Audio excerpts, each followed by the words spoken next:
नमस्कार, good morning, good evening दोस्तों। मेरे चैनल एक किताब से एक मोती पर आपका स्वागत है। आज मैं जिस विषय पर चर्चा करने वाला हूँ वो बहुत महत्वपूर्ण है, क्योंकि एक ऐसी समस्या के बारे में बात करती है जिससे हर किसी को गुजरना है इस संसार में। ऐसा कोई नहीं है जो इस परिस्थिति से बच सकता है, और ऐसी समस्या हर किसी के जीवन में आएगी। ऐसी घटनाएं सभी के साथ घटित होंगी। तो इस पर कुछ मेरे विचार हैं। मैं भी इस स्थिति तक पहुंचने की कोशिश कर रहा हूं, पर अभी बहुत समय लगेगा। पर हाँ, कोशिश करना हमारा काम है। जैसा कि श्री कृष्ण ने भी कहा है कि कर्म करो, फल की चिंता मत करो। तो एक तरह से अपने मस्तिष्क को भी एक ऐसी स्थिति पर लाना कि समस्याओं का सामना हम बहादुरी से कर सकें, वो भी एक तरह का प्रयत्न ही है। तो हम अगर उसमें सफल नहीं हुए हैं उस प्रयत्न में अब तक, तो इसका अर्थ ये नहीं है कि हम कोशिश करना छोड़ दें और ये मान लें कि हमसे वो नहीं होगा।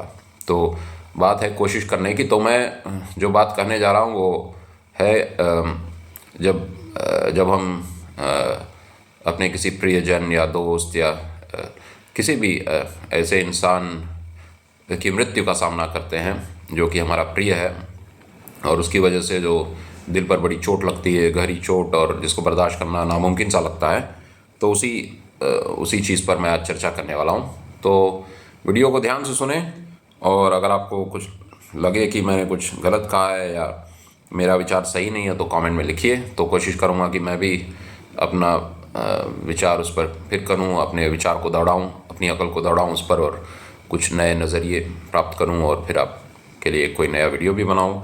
पर ये मान लीजिए कि भगवान ने जो हमें अकल दी है उसका हमें इस्तेमाल करना है।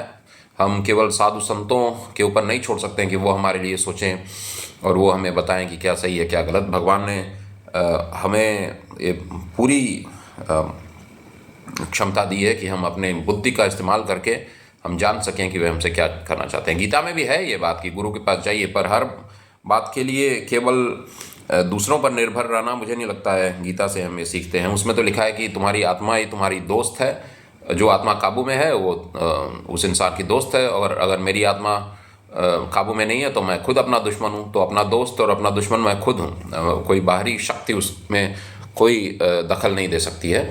गुरु का बहुत महत्व बहुत है, क्योंकि गुरु ऐसे होते हैं जो हमारे अंदर के जो हमारी आत्मा की शक्ति उसको जागृत करने का सामर्थ्य रखते हैं, क्योंकि वे अगर उस स्थिति तक पहुंच गए हैं तो हमें मार्ग दिखा सकते हैं। पर वे मार्ग दिखा सकते हैं, मुझे नहीं लगता है कि वे हमें अपनी शक्ति द्वारा उस स्थिति तक पहुंचा सकते हैं जिस स्थिति तक पहुंचना हमारा फ़र्ज़ है। इस पृथ्वी पर अगर हम आए हैं तो हमें अपने मस्तिष्क और बुद्धि को और अकल को उस स्थिति तक ले जाना है जहाँ की बाहरी समस्याओं से हम प्रभावित ना हो।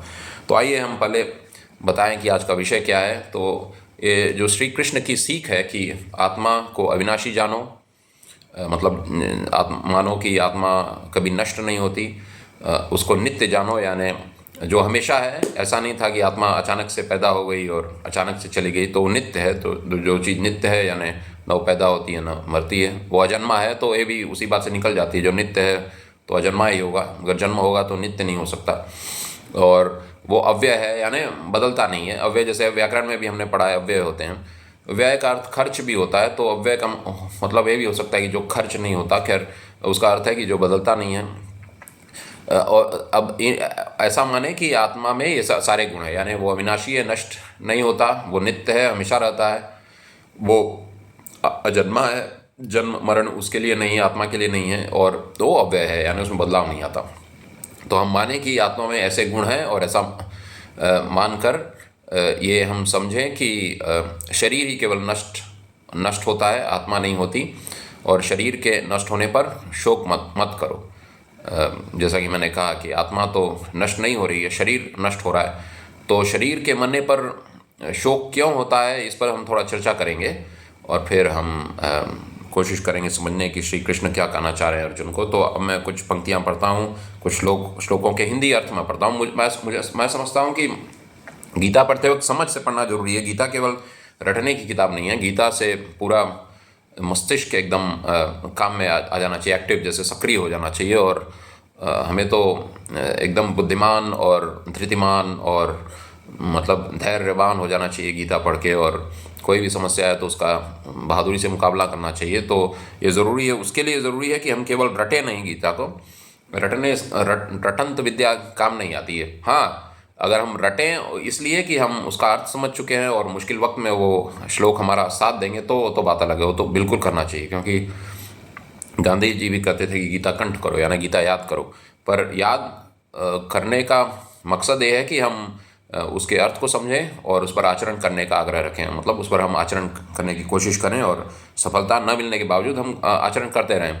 तो कुछ लोग कह सकते हैं कि अगर हम स्वयं उस स्थिति में नहीं पहुँचे तो कैसे हमें क्या ये हक है कि हम दूसरों को बताएं। तो मेरा काम यहाँ केवल आपको ये जो श्री कृष्ण की शिक्षा है वो आप तक पहुँचा देना है। और आप अपने से भी जान सकते हैं, पर क्योंकि मेरे पास कुछ ऐसी किताबें हैं जो मुझे लगता है कि इनमें मोती भरे हुए हैं, तो मेरा काम है मोतियों को चुनकर आपके सामने प्रस्तुत करना, उस पर कुछ अपने विचार रखना। पर आप अपनी अकल दौड़ाइए और सोचिए कि क्या इसमें कुछ है आपके काम का या नहीं। तो अगर कुछ काम का है तो ले लीजिए, नहीं काम का है तो उसको छोड़ दीजिए।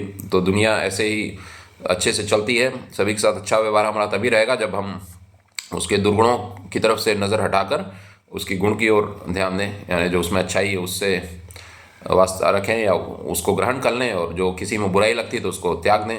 ऐसा कौन इंसान है जिसमें केवल अच्छा ही अच्छा हो, और ऐसा कौन इंसान है जिसमें बुराई बुरा हो।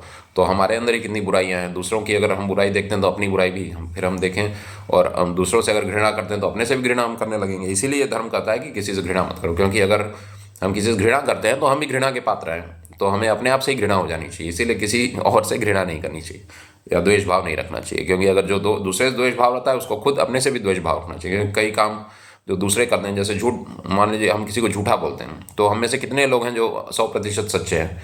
हमने भी कभी ना कभी तो झूठ बोला है। और हाँ, कुछ लोग कहते हैं कि एक पाप बड़ा होता है एक पाप छोटा है, तो हमारा अपनी अपनी सहूलियत के हिसाब से हमने कर लिया। जैसे मान लीजिए झूठ बोलना पाप कहा गया है, तो कोई मुझसे पूछा, मान लीजिए कोई एक मर्डर या खूनी हाथ में छुरा लेके एक इंसान को दौड़ा रहा है, और मैंने देखा वो इंसान जाके छुप गया झाड़ी के पीछे, और इंसान खूनी मेरे पास आके पूछता है बताओ वो किस दिशा में भागा। तो मैं धर्म संकट में हूँ। मैंने अगर उसको सच बता दिया, यानी सच बताया, वो अच्छा काम किया, तो उसकी वजह से दूसरा बुरा काम क्या होता है कि वो भी पाप है कि उस आदमी की हत्या हो जाएगी। तो मेरे मन में अब दो पाप हैं, एक पाप को मैं कम समझ रहा हूँ, एक पाप को ज़्यादा समझ रहा हूँ। तो मैं मान रहा हूँ कि सच बोलना झूठ बोलना छोटा पाप है, और किसी की जान हमारी वजह से चले जाना वो बड़ा पाप है। तो मैंने छोटे पाप को करना मान लिया, मतलब मैंने ये निश्चय किया कि मैं छोटा पाप कर दूं और बड़े पाप से बच जाऊं। पर ऐसा किसने कहा कि वो झूठ बोलना छोटा पाप है? आप तुलसीदास जी की चौपाई देखिए, नहीं असत्य सम पातक पुंजा, यानी पापों का एक समूह, एक गठरी बना के रख दीजिए एक तरफ, और एक तरफ झूठ बोलना रख दीजिए, तो झूठ का पलड़ा भारी होगा, यानी झूठ सबसे बड़ा पाप है।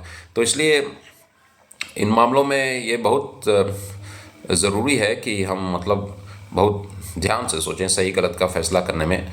तो खैर, मैं ख्याल से दिशा थोड़ी बदल गई बातचीत की। तो आइए हम वापस इसी पर आते हैं, नहीं तो मेरा जो सोचने का सिलसिला है वो गड़बड़ा जाएगा और वीडियो मुझे फिर से रिकॉर्ड करना पड़ेगा। तो श्री कृष्ण की सीख यही है कि आत्मा अविनाशी है, नित्य है, अजन्मा और अव्यय है। ऐसा मानकर शरीर के नष्ट होने पर शोक मत करो, क्योंकि आत्मा का नाश नहीं होता। तो आइए हम कुछ पंक्तियाँ पढ़ लें दूसरे अध्याय से। तो पढ़ते हैं, आइए। श्री भगवान बोले, तो शोक न करने योग्य का शोक करता है और पंडिताई के बोल बोलता है, परंतु पंडित मृत और जीवितों का शोक नहीं करते, क्योंकि वास्तव में देखने पर मैं, तू या ये राजा किसी काल में नहीं थे अथवा भविष्य में नहीं होंगे, ऐसा कुछ नहीं है। देहधारी यानी जिसका जिस्म है, शरीर है, देहधारी को जैसे इस शरीर में कौमार यानी बचपन, कौमार, यौवन, जवानी और जरा बुढ़ापा, बचपन, जवानी, बुढ़ापा, देहधारी को जैसे इस शरीर में कौमार, यौवन और जरा की प्राप्ति होती है, वैसे ही अन्य देह भी मिलती है, उसमें बुद्धिमान पुरुष को मोह नहीं होता। हे कौन्तेय, इंद्रियों के स्पर्श सर्दी गर्मी सुख और दुख देने वाले होते हैं, वे अनित्य होते हैं, आते हैं और जाते हैं, उन्हें तू सह बर्दाश्त कर। हे पुरुष श्रेष्ठ, सुख दुख में सम रहने वाले जिस बुद्धिमान पुरुष को ये विषय व्याकुल नहीं करते, वह मोक्ष के योग्य बनता है। असत का अस्तित्व नहीं है और सत का नाश नहीं है, इन दोनों का निर्णय ज्ञानियों ने जाना है। जिससे यह अखिल जगत व्याप्त है उसे तू अविनाशी जान, इस अव्यय का नाश करने में कोई समर्थ नहीं है।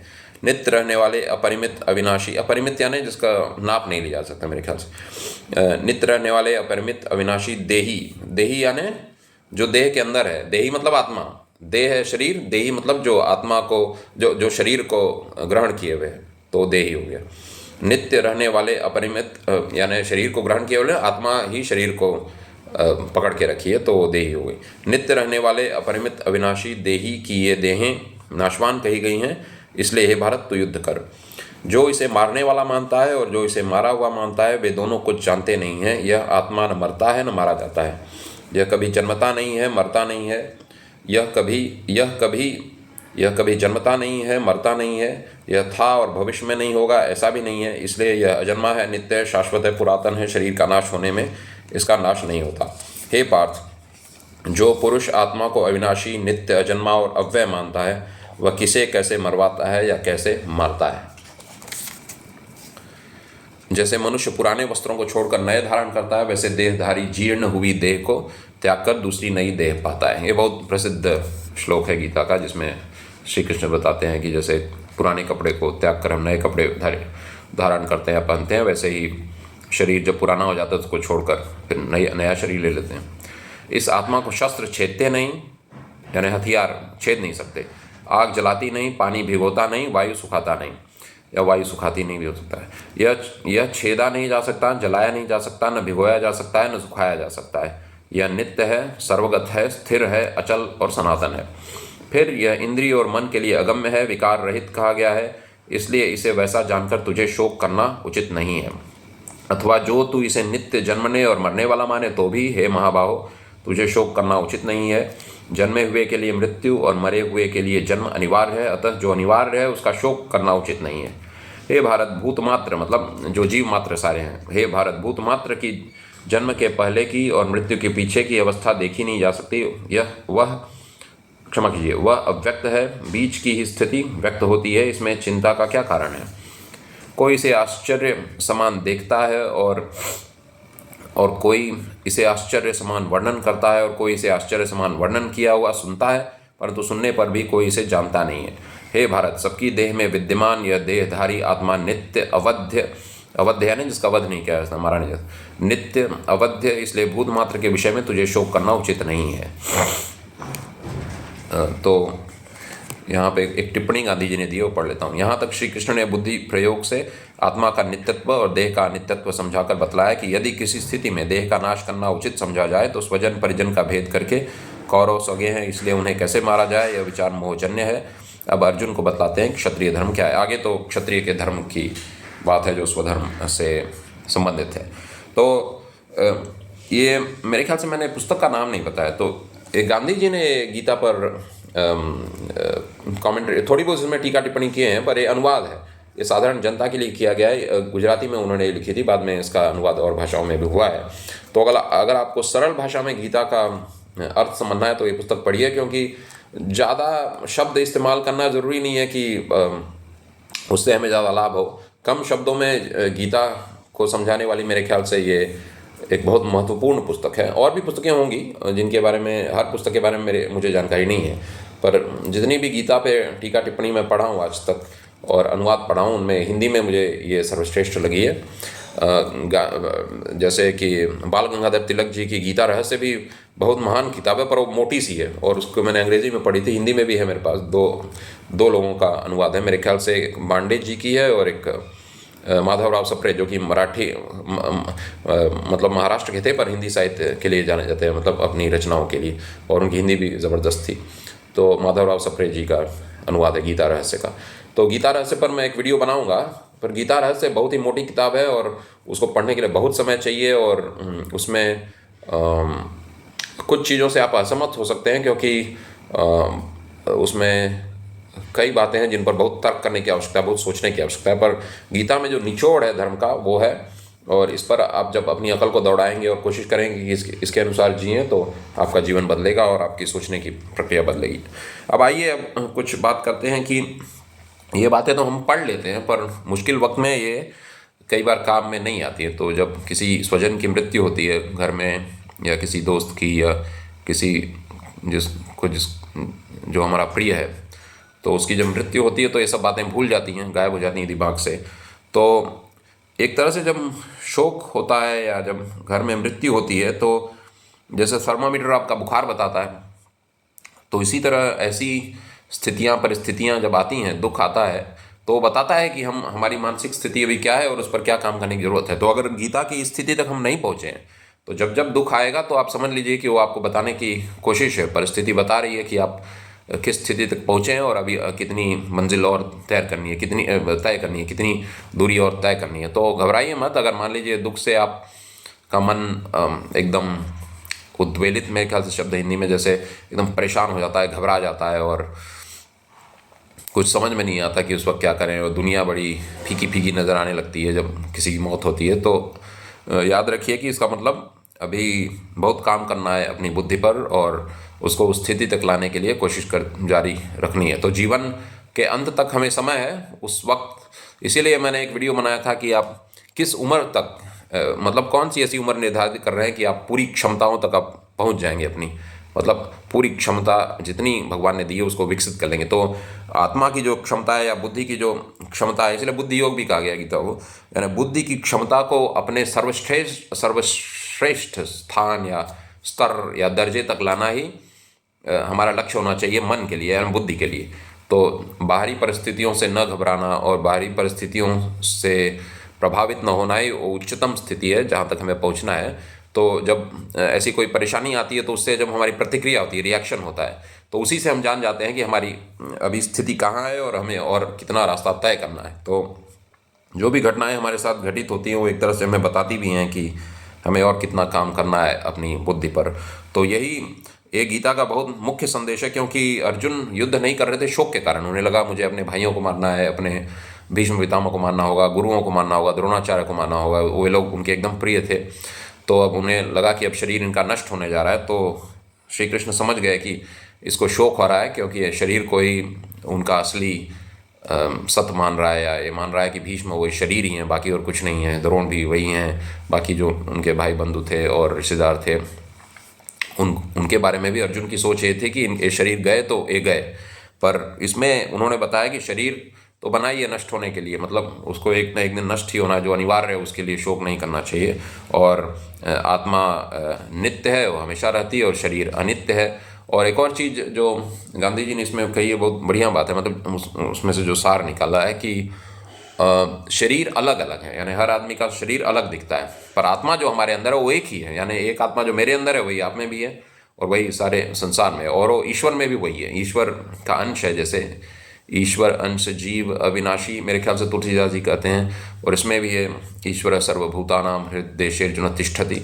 और एक श्लोक है गीता में जो मैं कोशिश कर रहा हूँ कि मैं याद करूँ उसको, जिसमें ममैवांशो जीवलोके, मतलब मम एव अंशः जीवलोके, मेरे ख्याल से होगा, संधि विच्छेद करने से हो सकता है गलत मैंने कहा है, मतलब जीव मेरा ही एक अंश है। तो हमारे अंदर जो आत्मा है वो भगवान का ही एक अंश है, तो इसलिए वो अंश आप में भी है, मुझ में भी है, सभी में है, और वो नित्य है, मतलब हमेशा रहने वाला है, नष्ट नहीं किया जा सकता। तो इस लिहाज से देखा जाए तो हम सब एक ही हैं।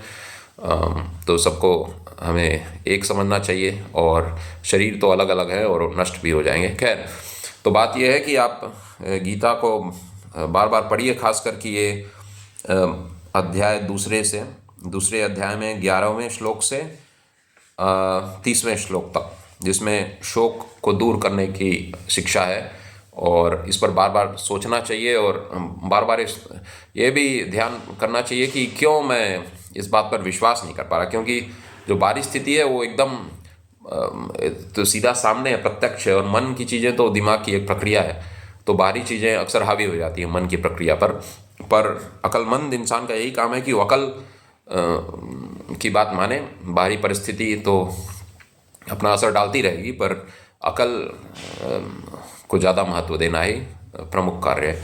मेरे ख्याल से इसीलिए हो सकता है कृष्ण ने इसको बुद्धि योग कहा है। हो सकता है मैं गलत हूँ, पर मैं इस पर एक वीडियो बनाऊंगा कि क्या गीता, कुछ लोग कहते हैं गीता कर्म योग सिखाती है, कुछ लोग कहते हैं गीता ज्ञान योग सिखाती है या भक्ति योग सिखाती है, कुछ लोग कहते हैं इन सबका एक समावेश है। बाल गंगाधर तिलक कहते थे कि कर्म योग शास्त्र है गीता, बाकी योगों की भी चर्चा है उसमें, पर सब मिलकर कर्म योग की ओर ही हमें बढ़ावा देती हैं।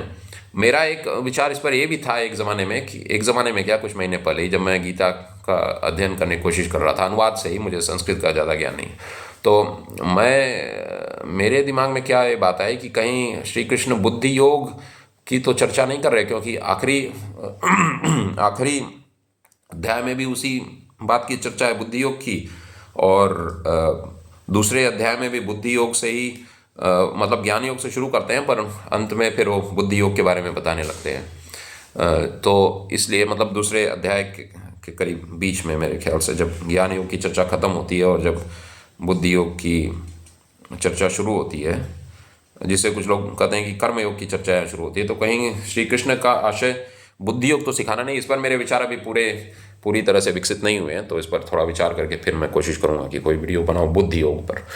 तो बात यह है कि आप अपनी अकल लगाइए और अपने आप से प्रश्न पूछिए कि जब परेशानी या मुश्किल या मतलब किसी की मृत्यु हो जाती है और मृत्यु का कि जब हम साक्षी होते हैं अपने प्रियजनों के, तो क्यों ऐसा है कि हम ये जो श्री कृष्ण ने कहा है उसको मानते नहीं है, या हो सकता है मानते हैं पर उस वक्त वो दिमाग हमारे काबू में नहीं रहता और हम अपने अपने गम से एकदम मतलब एकदम बेकाबू हो जाते हैं और दुनिया एकदम जैसे लगता है कि निरर्थक है,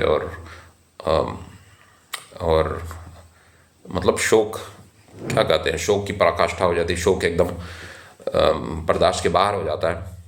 तो ऐसे वक्त में आपको विचार करना चाहिए और बार बार अपने आप से प्रश्न पूछना चाहिए कि गीता की शिक्षा क्या है और क्या मैं उसी प्रकार व्यवहार कर सकता हूँ। इस समय है अभी, हमारे शरीर के नष्ट होने तक हमें इस स्थिति तक पहुँचना, ये हमारा लक्ष्य होना चाहिए।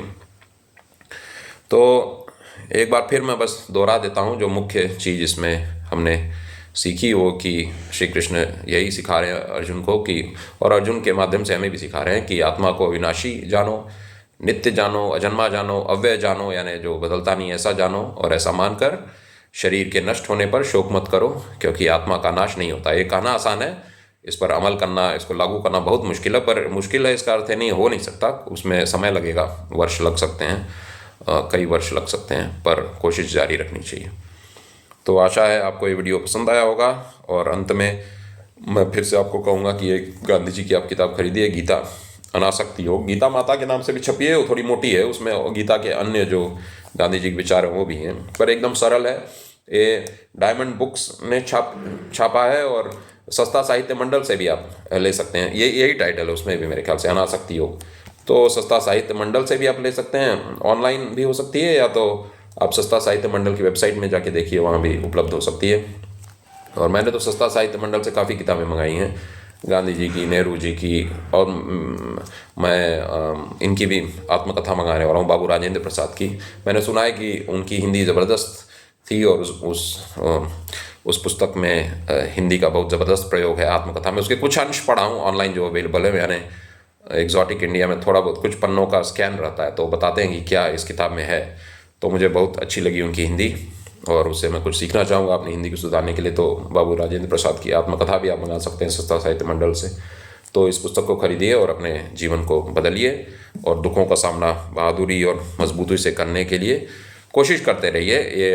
ये अमल में लाना बहुत ही मुश्किल काम है, जीवन भर की साधना है ये। पर हमें तो हमारा लक्ष्य तो यही होना चाहिए कि अपनी बुद्धि को स्थिति तक लाएं कि किसी की मृत्यु हो, किसी का शरीर नष्ट हो जाए, तो भी हमारी जो समता है वो बरकरार रहे। क्योंकि हम ये सच ये इसका नहीं अर्थ नहीं है बेरहम हो जाए, हमें किसी के मरने पर दुख न हो, ऐसी बात नहीं है। बेरहम होने के लिए नहीं कहते हैं श्री कृष्ण, वो कहते हैं कि ज्ञान पा जाओ, सच्चाई क्या है ये जान जाओ।